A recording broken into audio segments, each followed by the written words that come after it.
Senhoras e senhores, respeitável público no ar, mais um Arte em Memória da Cidade. Eu sou Evandro Júnior e tenho o prazer, eu falo prazer mesmo, de conduzir esse programa que é feito por pessoas que construíram, constroem e continuam construindo a história da nossa cidade. Nosso entrevistado de hoje tem uma frase profunda: a terra dá, a terra toma. E nós vamos saber o porquê disso. Envolvido com mica, com pedras preciosas, o pai dele foi prefeito em Governador Valadares. A sua história é uma história cheia de exemplos de superação, de provisão, prosperidade, mas de muita sabedoria. Nós estamos falando com Dilermando, Dilo, filho do seu Dilermando Rodrigues Melo. Querido, primeiro, antes da gente continuar, obrigado mesmo pela confiança, não é? Pelo fato de poder estarmos aqui compartilhando de tudo isso. Conta para mim uma coisa: quem era o seu Dilermando, na visão do filho? Um homem dinâmico, procurava uma cultura, era um autodidata, mas de grande sabedoria, grande cultura, lia muito e desde novo sempre batalhou pela vida. Ele começou novo. O que me dá a impressão é justamente, quer dizer, toda a nossa conversa prévia antes da entrevista me dá essa impressão de que a palavra-chave é trabalho, batalha pela vida, superação. Era isso mesmo? E perseverança. E perseverança. Era isso mesmo. Por quê? Ele começou muito cedo, novo, já era ajudante de alfaiate naquele tempo, não existia curso nem nada, e muito novo aprendeu com mica, trabalhar com mica, que era que dava mais sustentação à família, que a mãe dele precisava manter. E era exatamente o início do ciclo econômico da mica em Governador Valadares. Exatamente. Quer dizer, e em toda a região. Como que é isso? Governador Valadares, segundo o senhor me disse, era o polo, mas ela se beneficiava do que estava ao redor, do que era produzido ao redor. Exatamente, aqui é como se fosse um peão, porque nós tínhamos as cidades, as localidades que produziam a mica, que era São José do Safira, Santa Maria do Suaçuí, e faziam um círculo ao leste por Conselheiro Pena, Galileia e NAC, Açucena, todos os lugares produziam mica que convergia para Governador Valadares. Que à medida que foram entrando as empresas de mica, não é, foram convergindo para Governador Valadares, por causa da Rio Bahia. Por quê? Nós tínhamos a Rio Bahia e a Estrada de Ferro. Nós tínhamos duas válvulas, duas saídas. De escoagem dessa produção. Exatamente, para escoar essa produção. Poderia ser por Estrada de Ferro ou de caminhão para o Rio de Janeiro. Porque, no caso do meu pai, era mais Rio de Janeiro que ele, numa época da vida dele, ele foi fazendo os negócios, fez uma sociedade com uns cariocas, né, que se tornaram muito amigos depois e ficaram por aqui também, e que eles trouxeram a companhia de compra norte-americana, que eles precisavam de mica e cristal, que até nós esquecemos de falar, que cristal era muito importante, porque o cristal, com o advento do radar, ele passou a ser muito importante. Então os americanos compravam muito cristal também na região. Não era uma região forte, mas que, junto com a mica, se produzia cristal e produzia também muita pedra, turmalina, berilo, que na época da guerra ninguém queria saber disso. Não tinha essa importância toda. Era até um entrave. Não é que não tinha importância, era até um entrave. Porque meu pai sempre comentava, quando ele ia, que eles estavam no auge da extração, começava a produzir pedra, os garimpeiros distraíam, que é muito bonito. Ficava bonito, mas não tinha valor. Ainda não tinha valor. Só o senhor contou até que seu pai extraiu uns 5 quilos e mandou para os Estados Unidos? Não, isso já depois que a mica já estava também, já estava em decadência. Enfraquecendo o mercado. Exatamente. Então, antes da gente contar isso... Durante os anos todos que ele ficou na Lavra do Cruzeiro, porque a gente pode falar sobre isso também, ele conseguiu juntar 5 quilos de pedras rubelitas limpas. ele mandou essas pedras para os Estados Unidos, para o Mr. Paul, não me lembro bem o nome, que ficou com ela 2 anos e devolveu porque não tinha valor, não achava negócio. E essas pedras ele foi distribuindo isso para os amigos, para fazer anel de formatura. Por quanto é comercializada hoje essa pedra? Olha, uma rubilita dessas, da qualidade que ele mandou, hoje é no mínimo, $500 o grama. O grama, e ele mandou 5 quilos. 5 quilos. Mas não tinha, mas é a realidade. É a questão da cultura comercial. Exatamente. Que ainda não... Nesta época, a única pedra que ainda tinha um pouco de valor era a água marinha. Uma turmalina ninguém interessava. Ninguém se interessava. Nessa época. Voltando para a mica, o senhor falou do mercado norte-americano, que era muito forte. Os japoneses também entraram Os japoneses entraram bem antes da guerra, mas quando eles ficaram do lado dos alemães, automaticamente houve, inclusive, uma pressão. Prenderam muitos japoneses, alemães, e ficaram, inclusive, quase que num campo de concentração, ficaram em alguns lugares, eles tiveram que ficar até presos, né? Numa colônia, vamos dizer assim. Rapaz. Então, quer dizer, a guerra virou o mercado da mica. O senhor estava virou. explicando... A guerra, o melhor mercado foi a mica, porque era o único isolante que existia. Seja térmico, seja de antimagnético, essas coisas todas. E naquele tempo, toda comunicação era feita através de válvulas. Por quê? A mica era o divisor. Era o isolante que fazia. Era isolante térmico, elétrico e magnético. Magnético. Então, usava em navios, em cascos de navio, anti-mina, anti-isso, aquilo, várias utilidades. Com o advento, a descoberta a gente usa em rádio, transistor. Com o advento do transistor, a mica foi caindo em decadência. Foi perdendo a sua funcionalidade. Aí a mica passou a ser usada para ferro elétrico, com as coisas, mais como isolante elétrico do que... Mas aí já vêm as grandes descobertas, vem o transistor, vem outros isolantes através de cerâmicas e outros materiais. E essa evolução tecnológica petróleo, coloca a mica de lado. Que hoje tem pouquíssimo, até eu já nem sei mais qual que... Quer dizer, nem os ferros elétricos não, hoje não se usa mais mica, quase nada. Tem ainda, porque ainda existe um comércio para micas grandes.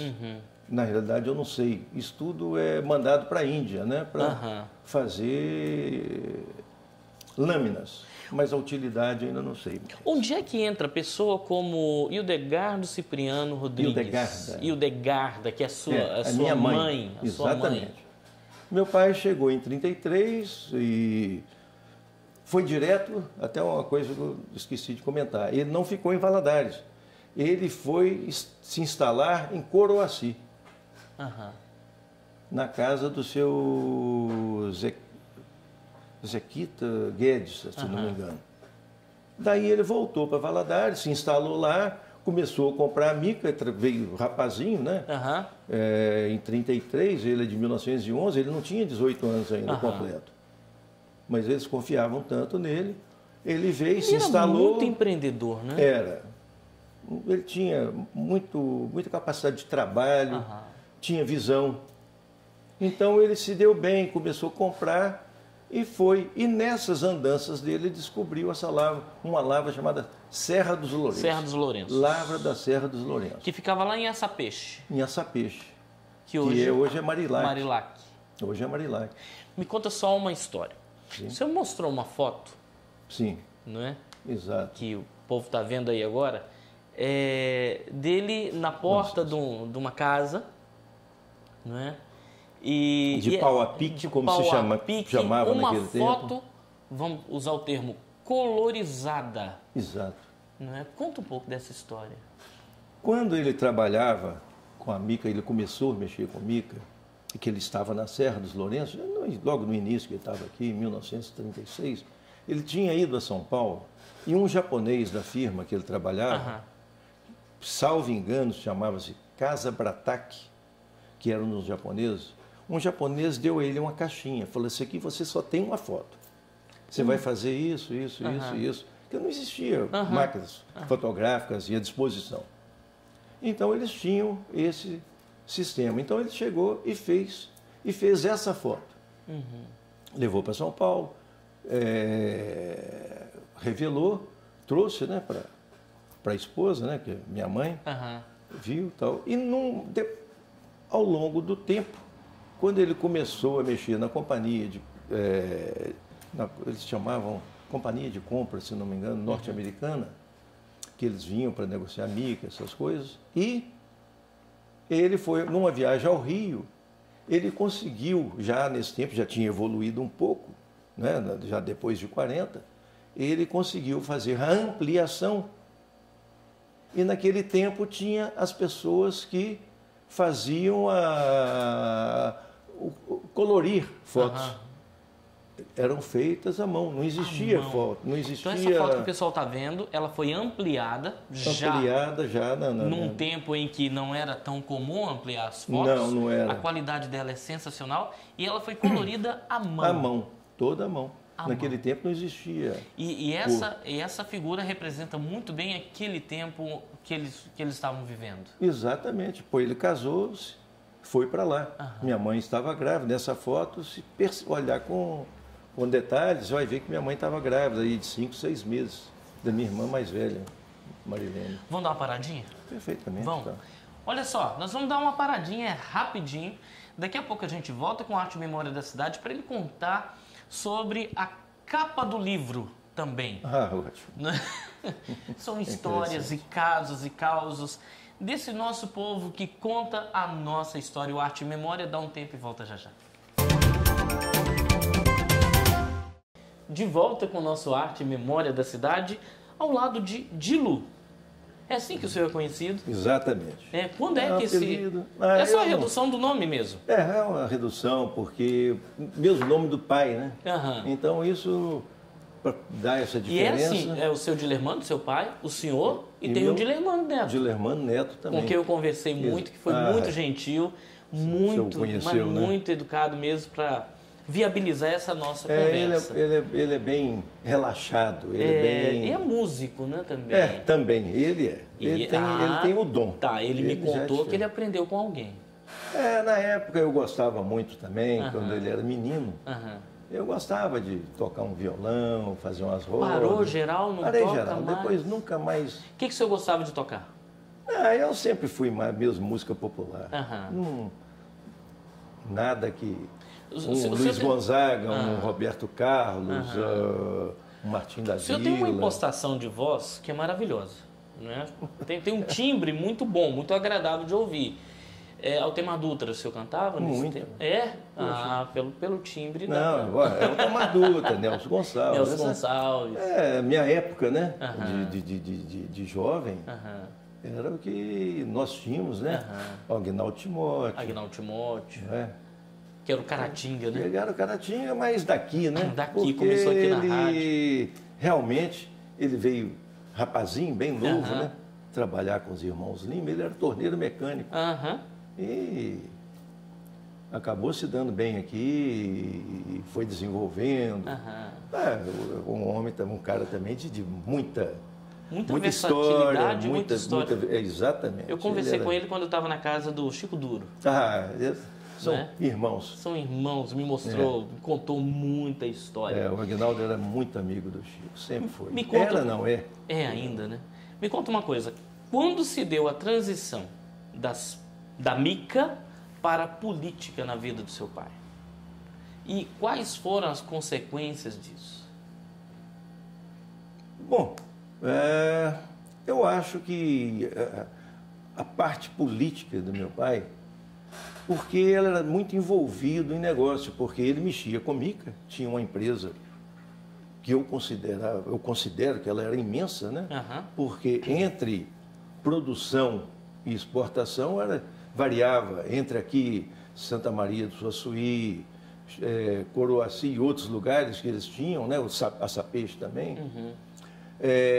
A produção tinha o beneficiamento e Valadares ficava mais para classificação. não é? Mas tinha um movimento muito grande. E, paralelamente, ele tinha um negócio de madeira, com um amigo dele, que foi um grande amigo e compadre dele, Francisco Latorre, e ele tinha a empresa Rodrigues Latorre, madeireira. Não é? Que então, eles tinham um movimento grande. Então nós estamos falando de algo que ainda é característico nos empresários e nos empreendedores valadarenses. Exatamente. Que não ficam num ramo só. Porque eram pioneiros. Eles tinham que alavancar de alguma forma. Então testavam o potencial mercados que tinha. Não é? Talvez pela raiz dele, que era extrativista, mica, e madeira também extrativista. Não é? Que uma coisa levava a outra. Uma coisa levava a outra. E foram ele dois tinha ciclos esse compadre importantes, que veio de Espera Feliz com ele e foram mexer com madeira, que era o dono do outro. Então ele, nesse negócio, em evidência, não é? E eu acho mais foi levado por vaidade. O senhor acha? Acho. Eu acho que ele foi levado pela vaidade. Porque financeiramente ele estava bem. Ele não precisava daquilo. De forma alguma. Ele precisava de prefeitura. E ao contrário, a prefeitura acabou prejudicando. Me conta aqui, qual era a reação da sua mãe, dona Hildegarda? O que ela falava com ele? Falava, meu bem, não mexe com isso não, para com esse negócio. Ô Evandro, você sabe o que acontece? As mulheres nessa época eram muito submissas.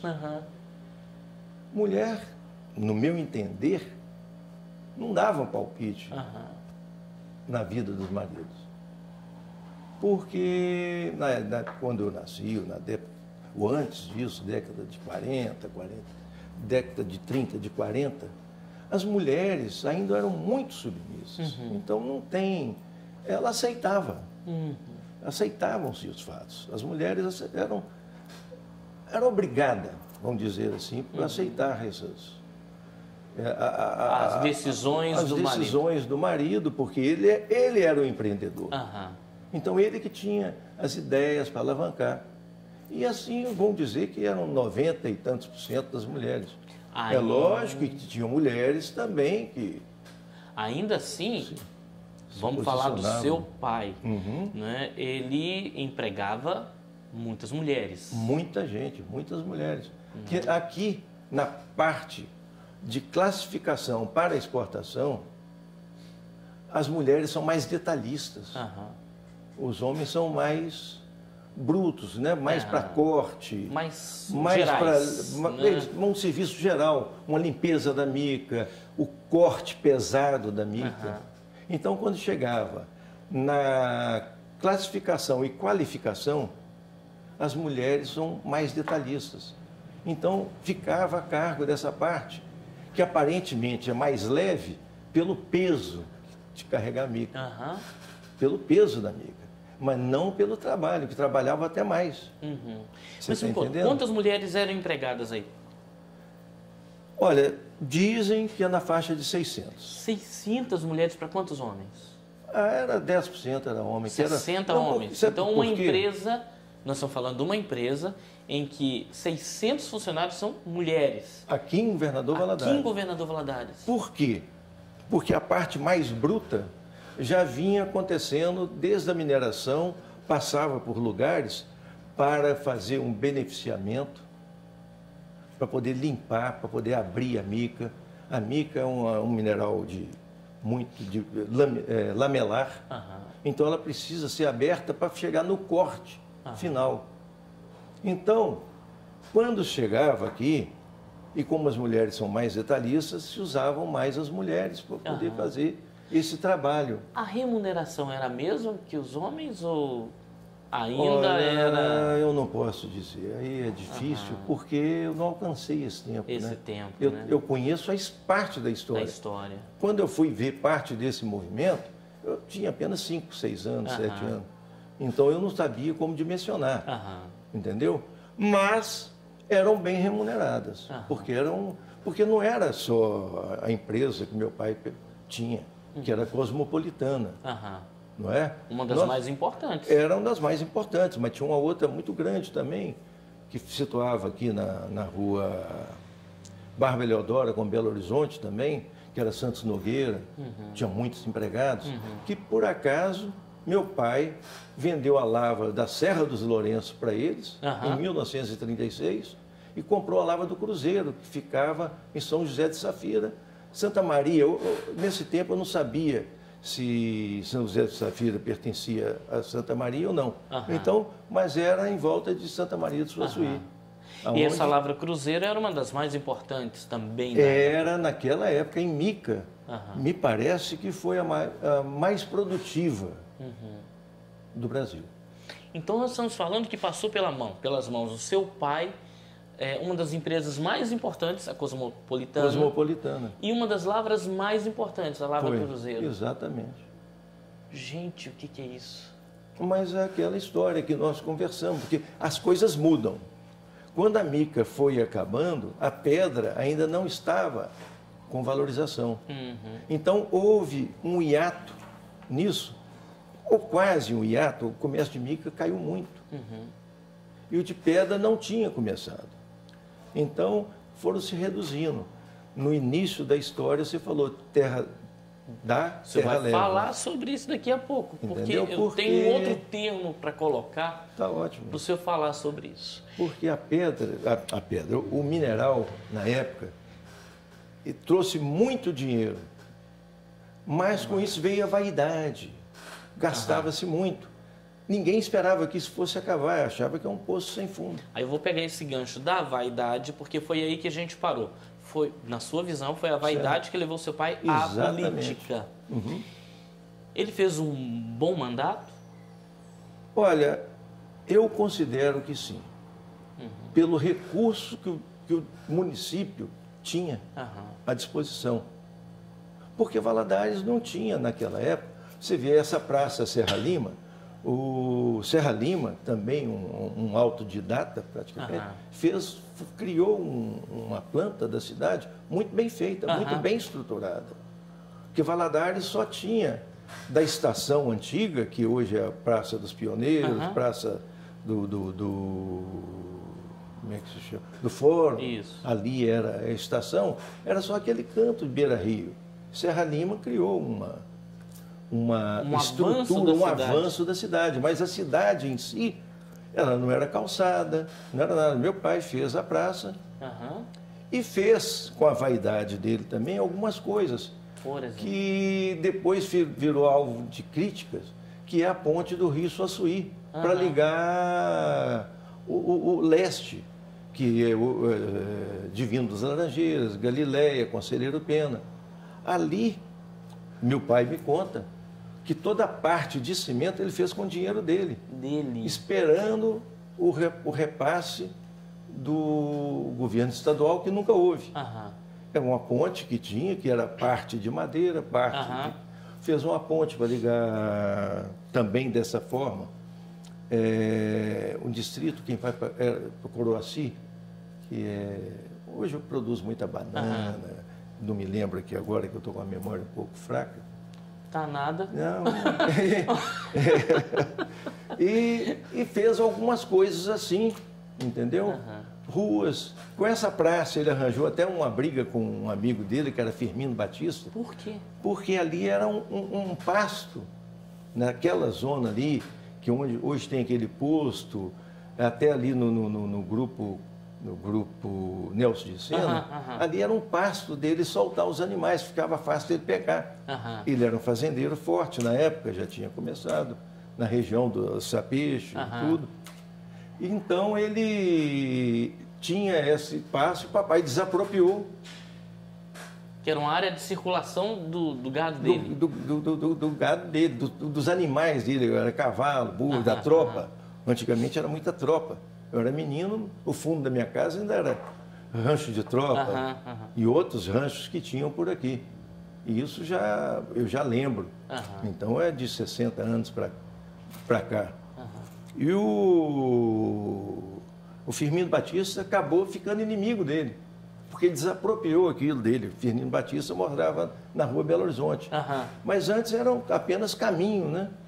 Porque não tinha mesmo. Tinha a planta da rua, mas praticamente não tinha, quase que não tinha carro, não tinha nada. E ele fez aquela praça em 1948. E comprou briga com o Firmino. Acabou comprando. O Firmino Batista morreu sem conversar com ele. Gente do céu. Porque a política era muito disso também, né? Muito, muito, muito. Muito de inimizades por posicionamentos, né? E aí tem casos. Se for entrar na política, então, a gente se perde, porque então a gente vai entrar mais um pouquinho daqui a pouco. Mais uma paradinha. Tá combinado? Bom. Combinado. Gente, mais uma paradinha, porque o papo está esquentando. Daqui a pouco a gente volta com mais Arte e Memória da Cidade, para a gente continuar aqui com o seu Dilo, com essas histórias maravilhosas, também do seu Dilo Hermando. Combinado? É rapidinho, a gente volta já já. Eu estava aqui me perdendo, eu estava perdido na análise de algumas pedras, porque eu sei fazer isso. Nós estamos aqui no Arte e Memória da Cidade, conversando com um especialista em pedras, que bamburrou muito. Não muito, mas o suficiente. O suficiente. Exato. Bamburrar é muito bom. É muita história. É muito mito. Qual é a verdade da palavra bamburrar e dessa cultura que se cria ao redor dessa palavra? Bom, bamburro é lógico que é muito bom. Uhum. Nada que você encontre aquilo que você já está procurando há muito tempo, há pouco tempo, de qualquer maneira, com muito sacrifício, serviço pesado. Uhum. Se você encontra uma quantidade boa de gema que te traga, te restitua todo o seu esforço, todo o seu trabalho, e ainda te sobra, então é lógico que é muito bom. Não tem nada melhor. Agora, tem certas vantagens e desvantagens, não é? Porque... Desvantagens, cite duas. Desvantagens é porque muitas pessoas se perdem nesse bamburro e confundem as coisas. E com isso vem a vaidade. E é daí ele quer fazer tudo que o dinheiro... que aquele evento, aquele episódio... Exatamente, que o dinheiro pode te proporcionar. Daí então, vem às a vezes expressão... Você extrapola. A terra dá... A terra tira. Por quê? Te tira numa forma, primeiro, às vezes, de vaidade, que você quer comprar tudo aquilo que é objeto de desejo seu, e você tem o dinheiro, às vezes, na hora. Mas esquece que você tem que repor. E que leva muita gente para o buraco de novo. E vai para o buraco, literalmente, para procurar outro e não encontra. Quer dizer, ficou apenas a saudade, vezes, né? Vai ficar apenas a saudade para muita gente. Agora, quem tem equilíbrio, ele faz as coisas gradativamente, que é a vantagem. Então, na verdade, o que o senhor está me falando é que o caminho das pedras é o equilíbrio. É o equilíbrio. Esse é o grande negócio. Quem não tem acaba perdendo tudo. Que a gente vê através da história de N bambus, como você falou, e que poucas pessoas ficaram estáveis dentro do negócio. Eu me considero um. Às vezes muita gente fala, tirou, fez isso, não, mas não é assim. Dentro do bamburro, se você me permite falar, sim, é o seguinte. Quando você vê falar bamburrou, tirou uma quantidade de pedra, as pessoas que estão envolvidas naquilo, ele vê um valor tão grande que não é a realidade. Eu sempre falo com os amigos meus, às vezes a gente está em discussão, e aparece, a gente está na rua conversando, mesmo aqui no escritório, fulano, beltrano, ciclano, tirou umas pedras que vale isso. Que isso é um sonho, porque muita gente tem esse sonho, é igual loteria esportiva. Enquanto você não, ou esportiva ou qualquer loteria, que você ganha, você não sabe o valor, você começa a imaginar. Então, no imaginário, aquele bamburro se transforma em milhões, em bilhões. Ele não é a realidade. Então, eu sempre falo, quando os amigos chegam falando, fulano que agora resolveu o problema, é isso? Eu falo, olha, se você acha que vale 10 milhões, vamos trazer isso para 10%, para 1 milhão, e vamos ver o que tira proveito disso. Que é lógico que já aconteceu fatos que foram grandiosos, mas a maioria desses fatos são assim. Eles acontecem mais no imaginário popular do que na realidade. As pessoas ganham dinheiro, mas no imaginário ele já se transformou em milionário. E que não é a realidade. Não é. Alguns nomes aparecem como importantes nomes do comércio das pedras. Não é? José Neves, a família Sabag, Dureza e José de Almeida. Quais outros nomes? Ou o que o senhor tem a dizer dessas pessoas São neste pessoas mercado? equilibradas, que se mantêm no mercado pelo equilíbrio. O Dureza, infelizmente, faleceu agora, há pouco tempo, há um mês, mais ou menos, não é? Ele sonhou muito, fez muita bobagem. Ele é famoso pelos gastos que ele fez na época, entendeu? Mas morreu com 88 anos agora, muito meu amigo. Eu comecei minha vida de lavra com ele.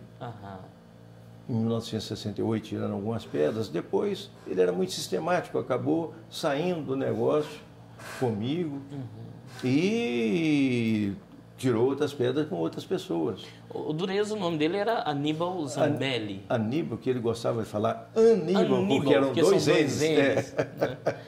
Muito brincalhão, muito... E aparece uma outra pessoa na sua vida, que é o Arnaldo Barros. Não. Aí já foi um caso diferente. Eu fui para os Estados Unidos para poder fazer algum negócio na época, também mica, com um ex-sócio do papai, e acabei vendo que o negócio não dava. Mas eu tinha feito algumas despesas. Aí eu achei o Arnaldo, com quem eu fui trabalhar, e que nessa época trabalhava também um amigo dele, que eu fiquei nessa época conhecendo, que até então eu não conhecia, e que ficamos muito amigos depois, foi o seu Manel Bento dos Santos. E que nesta ida minha para trabalhar com o Arnaldo tinha muita pedra da África. Isso nos Estados Unidos? Nos Estados Unidos. Ele tinha muita pedra da África, que era água marinha, rubilita e kunzita. Que vinha do Afeganistão naquela época, ele comprava muito. Mas ele é cidadão americano e vive lá hoje, até hoje, vive por lá e tudo. Mas eu aproveitei essa fase que eu fui trabalhar com ele e fui aprender a mexer com pedra. Quando eu falo a mexer, eu fui aprender a martelar. Eu passei todo básico da pedra. Eu fui aprender a martelar a pedra. O Manel Bento me ensinando, trabalhando lá com ele também, porque estava vivendo uma fase difícil na vida, esperando um pagamento. E nessa, para não ficar à toa, ele foi trabalhar com o Arnaldo e eu também fui.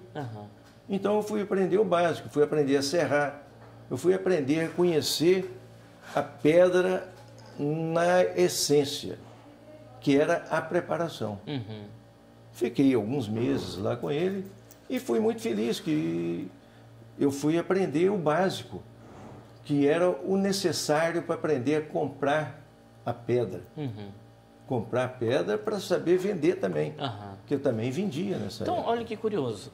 O senhor vai aprender a lidar com a pedra nos Estados Unidos e não aqui? Fora daqui. Aqui eu estava mexendo com lavra. E justamente onde, há algum tempo atrás, as pedras chegaram e não tiveram tanto valor. Não tinham valor.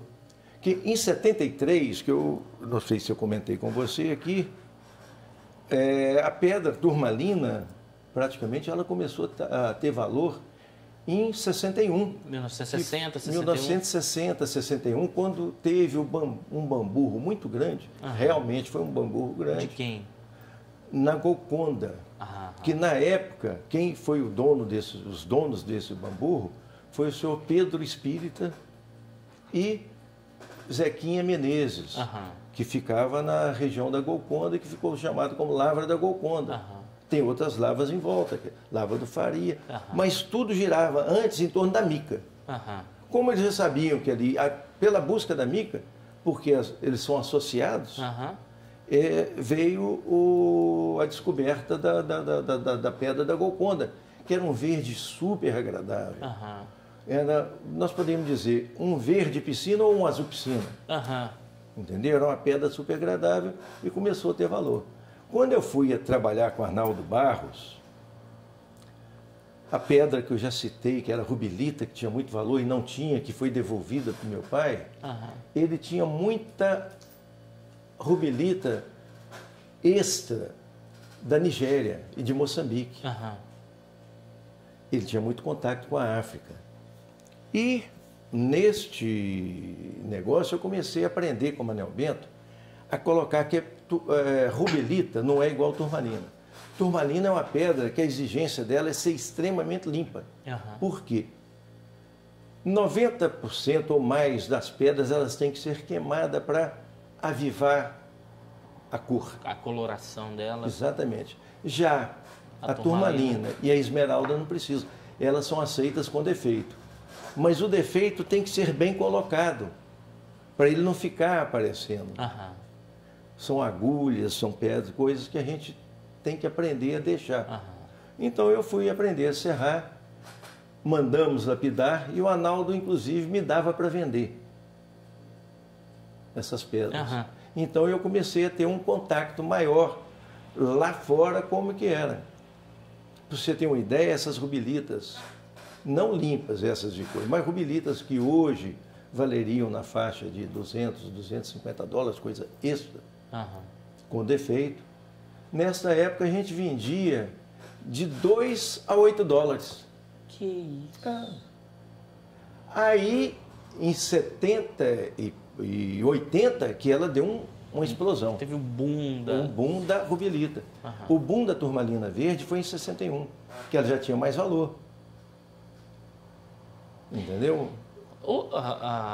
Esse mercado ele é muito dinâmico, né? Muito. Então, antes se dizia joia e bijuteria, né? Joia. Que eram as pedras preciosas e as semi-preciosas. Algumas pessoas aqui acham mais por malandragem comercial, porque elas não são semi-preciosas.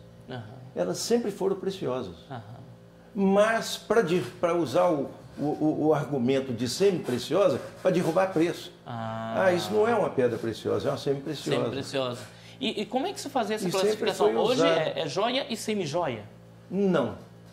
A joia e bijuteria sempre existiu. Mas nunca fizeram bijuteria com essas pedras, eram sempre joias. Você não vê bijuteria com rubilita, com turmalina extra, com essas pedras boas. Então elas sempre foram preciosas. Nessa classificação de preciosa. Porque a classificação semi-preciosa, ela veio mais, no meu entender, por um argumento meio que malandro de semi-preciosa para usar como pejorativo para baixar preço.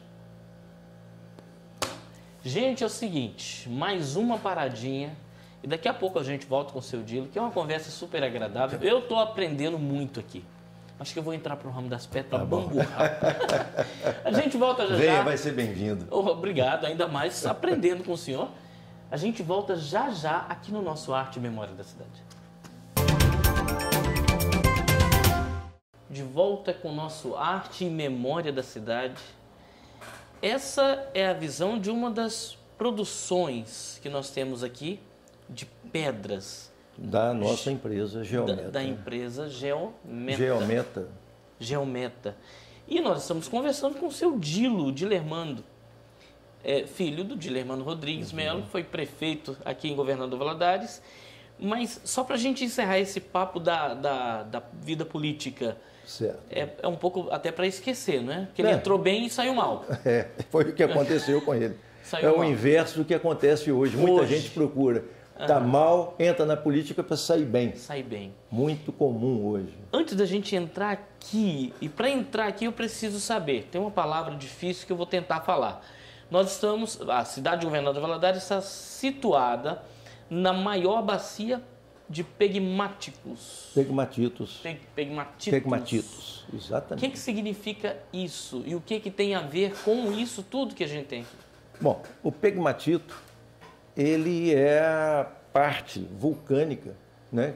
A teoria que vem do centro da Terra, vem abrindo a rocha exterior e no resfriamento criou-se pegmatitos, que são justamente aquelas partes mineralizadas com este, como diz, mineralizou-se criando essas pedras, entendeu? Dando essas formas. São os óxidos nos resfriamentos que criaram e que vieram acrescentar a cristalização de cada mineral.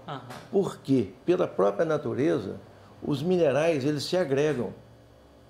Os minerais de berilo, que é água marinha, morganita, heliodoro, que é esse amarelo, muito bonito, que é o... E o verde, que vem com óxido, aquilo que, quando vem com óxido de cromo, ele é a esmeralda, que é uma coisa interessante. A esmeralda ela é criada pelo magma do pegmatito e que sai para o xisto, onde ela consegue a adesão na cristalização dela do cromo, que é que dá aquela parte cromo ou vanádio, que dá o verde esmeralda. Então nós estamos falando, não é? Quando berilo. você fala assim, berilo, fraco e forte, depende de? Intensidade de cor. Nós não temos assim uma palavra, o americano deep, eles usam muito, profundidade. Nós não temos esse costume. Então, a intensidade de cor, que vai dar a variação de preço, de valor. A nossa região de Governador Valadares, vamos dizer um raio aqui de 100 quilômetros, praticamente nós não temos berilos de água marinha de cor intensa. Eles são mais fracos, é lógico que tem bem melhor do que isso aqui. Isso é produção nossa, mas é uma pedra fraca. No contexto da água marinha. Porque vai dar pedras aí mais em conta. Que a água marinha ela tem uma variação dela quase branca, vamos dizer, a $2 o quilate, para chegar a uma intensidade bem forte, chegar até $1.000. Mas não acontece na nossa região, no nosso grupo de pegmatitos.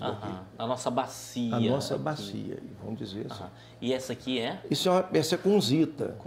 Kunzita é uma pedra também do pegmatito, que é uma derivação do lítio.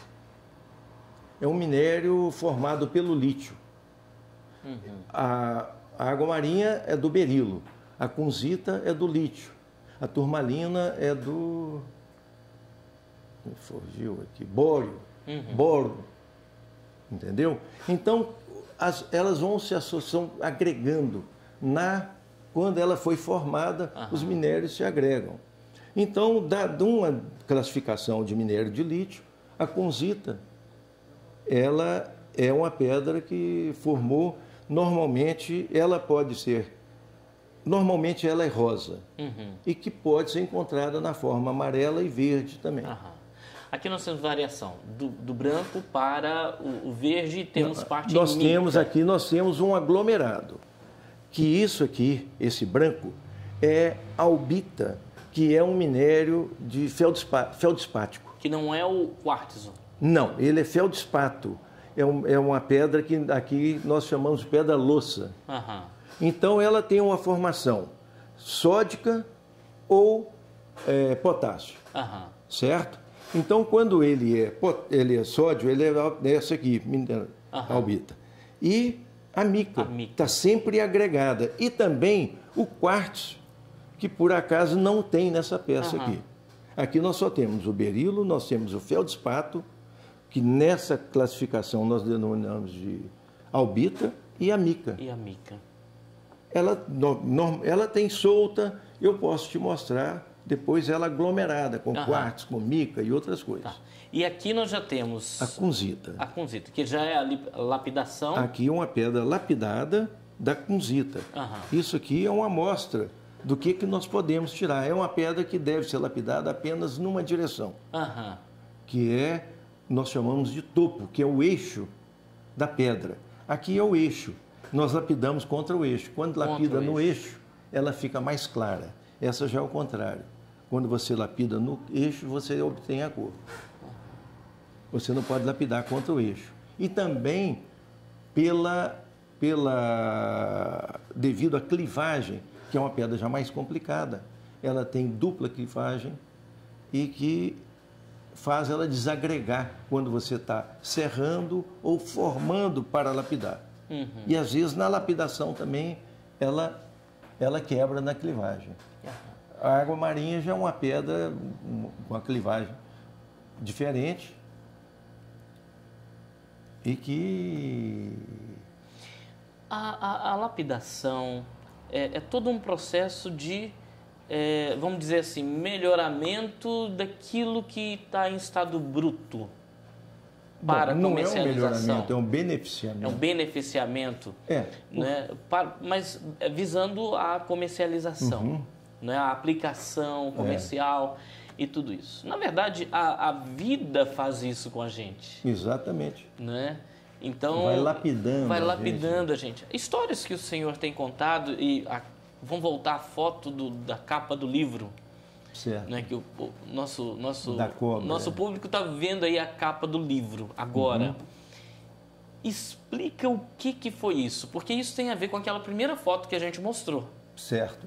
Né? Na primeira foto existe um balaio aí no canto. Exato. Né? E que história é E isso? ali atrás tinha um lugar onde eles almoçavam. Naquele tempo O seu não pai, tinha a nada. sua Meu mãe. pai, minha mãe é que cozinhava. E naquele tempo eles comiam com prato na mão. Então tinha uma tora que tinha caído. Eles, trabalhando de enxó, eles fizeram um tampo, né? E eles sentavam ali para almoçar. E tinha um empregado do meu pai que sempre falava: Dilermano, essa madeira mexe. Falei: mexe? Como? Como que... Não existe fantasma? Aí um belo dia, os outros sentiram também, resolveram dar um tombo na tora. E era uma cobra que morava ali debaixo. E ela tinha feito um ninho para ela, imensa, que meu pai fala que era uma surucucu, que eles chamavam de pico de jaca. Uma das mais perigosas e mortais. Das mais perigosas que tinha. E ele apanhou a arma e matou a cobra. Porque todo mundo assustou, que era uma cobra imensa. Nunca ninguém imaginou que houvesse uma surucucu daquele tamanho. Ele achou muito bonito o couro. Ele tirou, né, fez a limpeza. Ele tirou a pele da cobra e trouxe para o governador Valadares para poder curtir. Então, no curtir, minha mãe tinha um livro de receita naquela época, Dona Benta. É um livro muito antigo, muito coisa, porque eu fui ver depois, né? E ele fez a capa do livro de receita da minha mãe, Dona Benta. Que, através dos anos, esse livro foi dissolvido, mexido por traça, essas coisas todas, né? E o que ficou? Ficou. Quando minha irmã resolveu fazer a recuperação do livro, para lembrança da minha mãe, ela quis ficar com o livro. Eu falei: eu quero a capa. Porque é parte da história. Parte da história. Mais do que... Porque a história garimpeira. E minha irmã estava interessada na receita. Na receita. E cada um pega a parte da história ela que pegou interessa. a parte da história da minha mãe de receita. Minha mãe era uma excelente cozinheira. Italiana, filha de italianos, né? Do Júlio Cipriano e Odegarda Magri. Minha mãe, então, gostava, né? E eu fiquei achei interessante guardar essa capa aí, que era capa, que era uma cobra imensa. Você vê pela largura da capa, você vai ver que era uma cobra de então, uma seu Dilermano é do tipo daquele que mata a cobra e faz a capa. E faz a capa e não mostra o pau. Gente, é o seguinte, eu quero agradecer ao Rodrigo que nos ajudou aqui na produção dessa matéria, ao Dilermano, seu outro filho, que ajudou bastante, falando, e ao né? senhor. muitíssimo obrigado mesmo. Obrigado a você. Pelo carinho, pela confiança. A oportunidade da gente também contar um pouco de caso, né? O senhor não tem que agradecer absolutamente nada. O senhor, para nós, é um exemplo de vida. Para os seus filhos é um exemplo de vida.